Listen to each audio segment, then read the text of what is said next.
या फोटो दिसत असलेल्या व्यक्तीची संपत्ती एका दिवसात 2010 कोटींनी वाढली असं सांगितलं तर तुम्हाला आश्चर्य वाटेल। चाल छोड़ के निकल जाएंगे और मस्त में कैश करेंगे। पैसा ही पैसा होगा।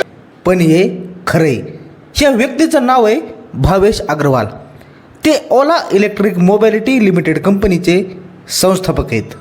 शुक्रवारी म्हणजेच 9 ऑगस्ट 2024 रोजी ओला कंपनीचा IPO बाजारपेठेत दाखल झाला आणि भावेश यांना 2000 कोटीहून अधिक रुपयांचा फायदा झाला। भारतातील कोणत्याही स्टार्टअप कंपनीने शेअर बाजारात लिस्ट झाल्यानंतर आपल्या मालकाला करून दिलेला हा सर्वात मोठा फायदा ठरला। भावेश अग्रवाल यांच्याबरोबरच या यादीत कोण लाभवंत आहेत ते एकदा पाहू। कंपनी बाजारात लिस्ट झाल्यानंतर 3000 कोटीहून अधिक फायदा झालेल्या कंपनी होती नायका कंपनी।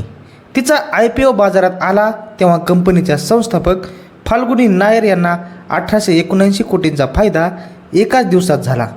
त्यांच्या कंपनीने एका दिवसात 1 लाख कोटींचं मार्केट कॅपिटलायझेशन ओलांडलं। झोमॅटो लिमिटेडचे दीपेंद्र गोयल यांची संपत्तीसुद्धा कंपनीचा IPO बाजारात लिस्ट झाल्याच्या दिवशीच 1847 कोटींनी वाढला होता। मात्र दरवेळेस IPO आल्याने फायदाच होतो असं नाही। पेटीएमची मालकी असलेल्या 197 कम्युनिकेशनचे मालक विजय शेखर शर्मा यांची संपत्ती 3398 कोटींनी कमी झाली होती, जेव्हा IPO नंतर कंपनीचे शेअर्स 28% पडले।